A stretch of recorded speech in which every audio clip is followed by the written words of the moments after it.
So it is 6:20 a.m. and I'm about to drive over just over 2 hours to get to the school that I'm speaking at this morning. It's going to be interesting. This is I don't know. I'm not going to be obviously videoing while driving or anything like that, but just wanted to kind of give you some insight into what it's like being a professional speaker.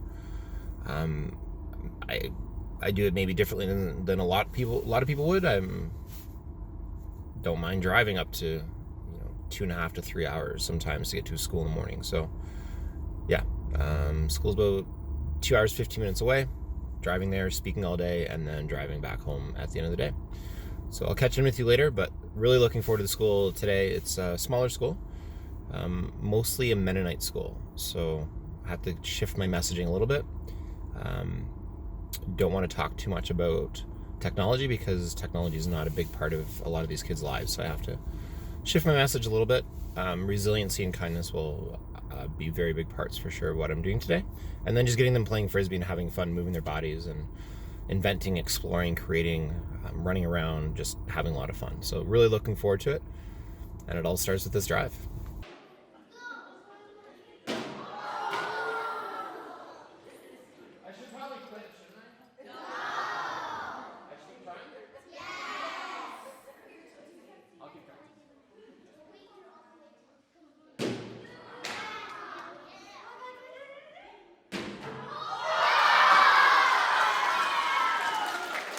Oh, this is my office today, and I almost didn't make it here.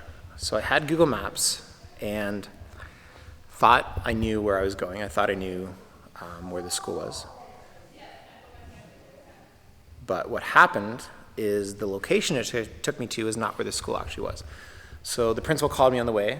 I got here, the plan was to be here about 15 minutes early. I don't take a lot of time to set up. And so he called me about 15 minutes before, and just to make sure I was coming. And I was like, yeah, I'm 2 minutes away, because that's what GPS Google was saying. Except I was driving in the middle of farmers' fields, thinking to myself, this can't be right. This is not good. Hoping that the school is actually not that far away. So I ended up pulling over, putting in the town that the school was in, and it was 5 kilometers away, so it was pretty close. But you can't always trust Google Maps. Sometimes the pin is not in the right spot. But I made it here. They shifted Pink Shirt Day, Kindness Day to today. It was on Wednesday, but they shifted it to today because I was here. It's been a fantastic day so far. So I've did a full school assembly. There's about 180 kids, and 99% of them are Mennonite.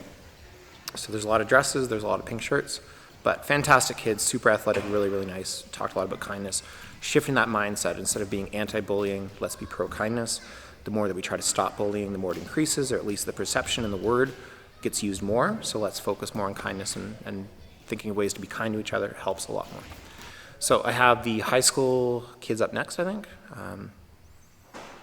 I have 7, 8 next, and then 9 to 12 next. So still a little bit left, but made it here with a little bit of a wrinkle in it, but it's all good. That's how you got to just roll with it, right? I talk to kids about resiliency, so if everything goes perfectly for me, I'm not really building that resiliency muscle.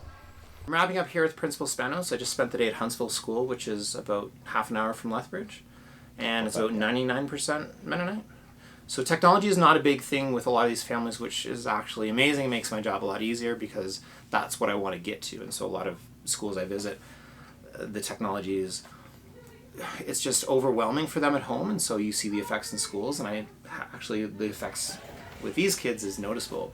The way that they treat each other, the attentiveness, the effort in the classes was unbelievable, actually. Excellent. So I always tell people, some schools I'm there for a day, and that's too long. Like, I can't wait to kind of sort of get to another school.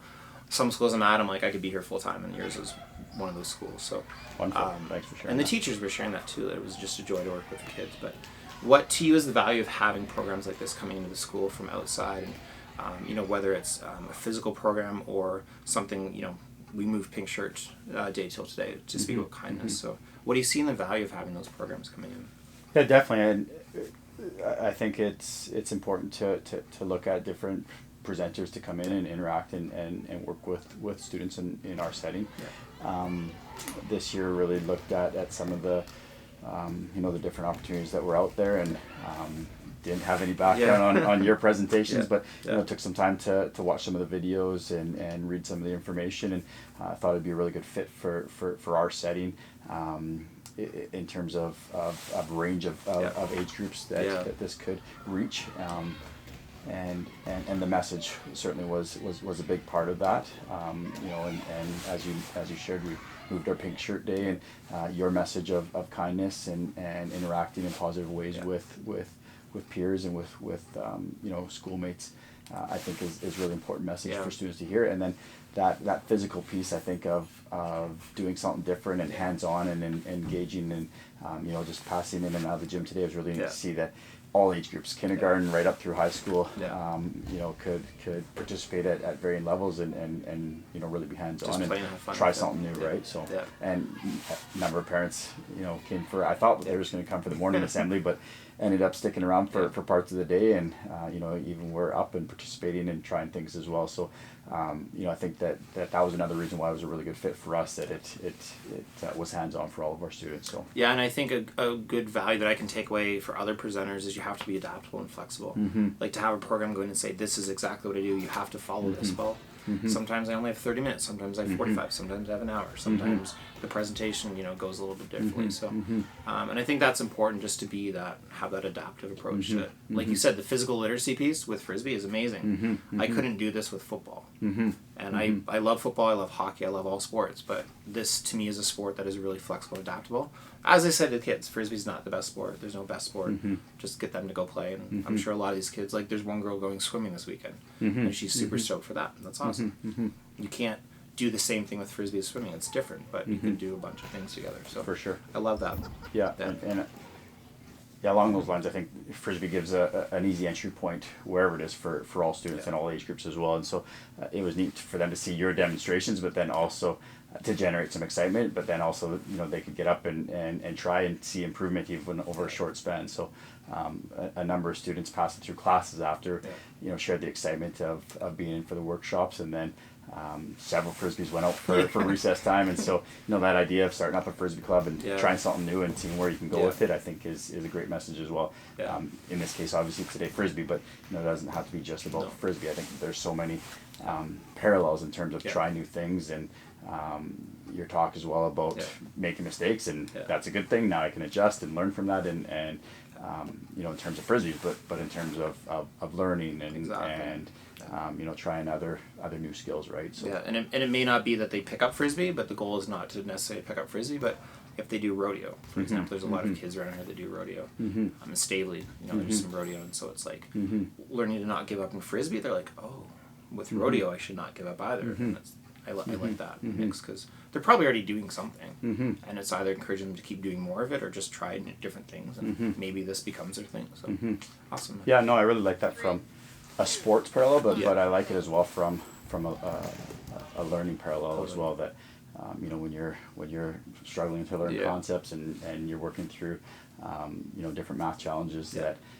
it's that to make mistakes and to learn from it is all part of that process. Yeah, there's a girl in high school. She had an issue with one of the math questions. She had done it, I think, 7 or 8 times. She had tried to add it up, and then literally we're in the gym doing something 7 or 8 or 9 times again, and she's like, oh right, that's the exact same thing. Like it's okay to miss a problem in math. It's okay to miss a Frisbee. Like it's the same thing, really. For sure. Just in a different way. So awesome, man. You bet. Thanks for having me in. You bet. Thank you. I really appreciate it.